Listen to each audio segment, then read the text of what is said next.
The Book of Enoch, I wasn't actually aware that I've only started reading the Book of Enoch probably in the last 4 years. I was familiar with it in college. I went to school to actually study theology.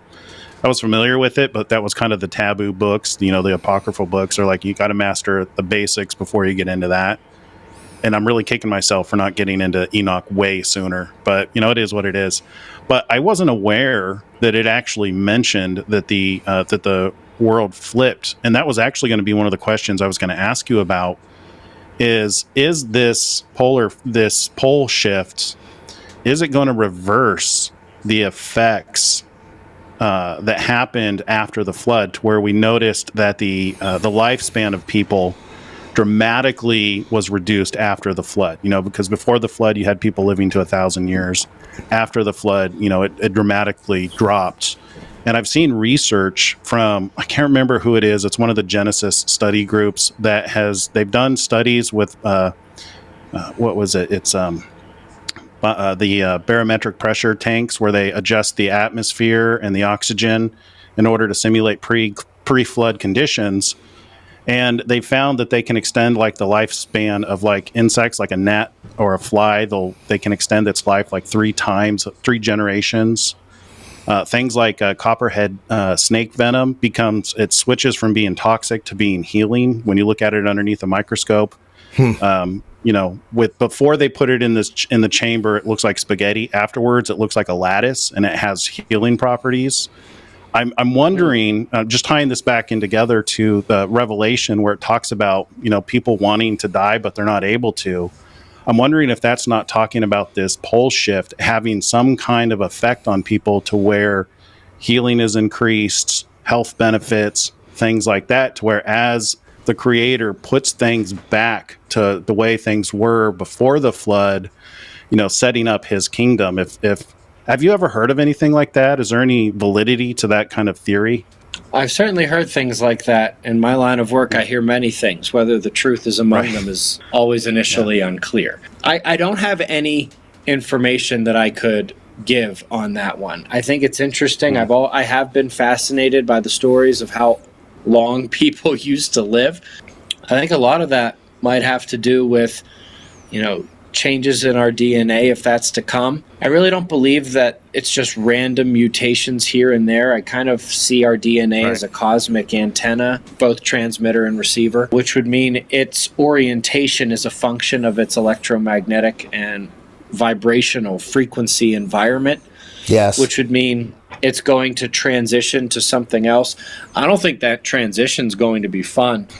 There is no free lunch. Yeah. It's not like something's going to click and we're all just going to magically be enlightened and start floating around everywhere and talking to each other telepathically and things like that. I think it's going to be painful, a very painful transition, if something like that were to occur. Yeah. But yeah, I'm interested in it. I don't have anything scientific I could give you. Interesting.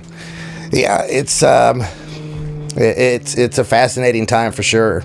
It's really just fantastic in a way, just to watch everything unfold exactly how it was written. Enoch is one of my favorite books out of all of them, and we've gone into detail over in different shows on why the early church took them out, and I think they took them out for a reason.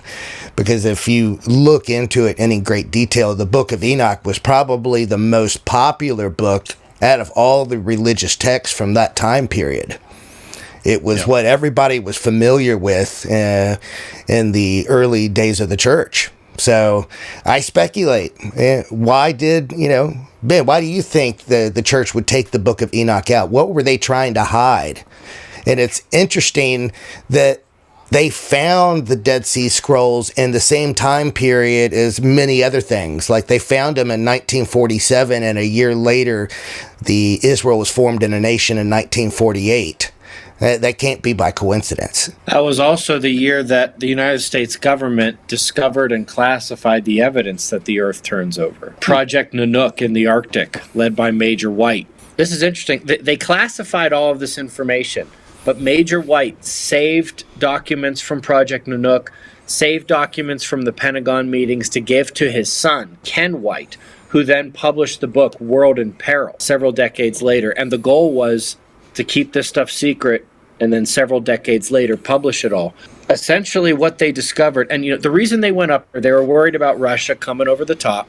And the first thing they needed to do was figure out, how do we navigate up here? When you're flying so close to the magnetic pole, a lot of your directions aren't able to be, it's a different flying environment, basically. Okay, right. And so they had to locate the magnetic pole, and they had several teams that were going and looking, and then they're like, well, wait a minute, we see the strongest signatures right here.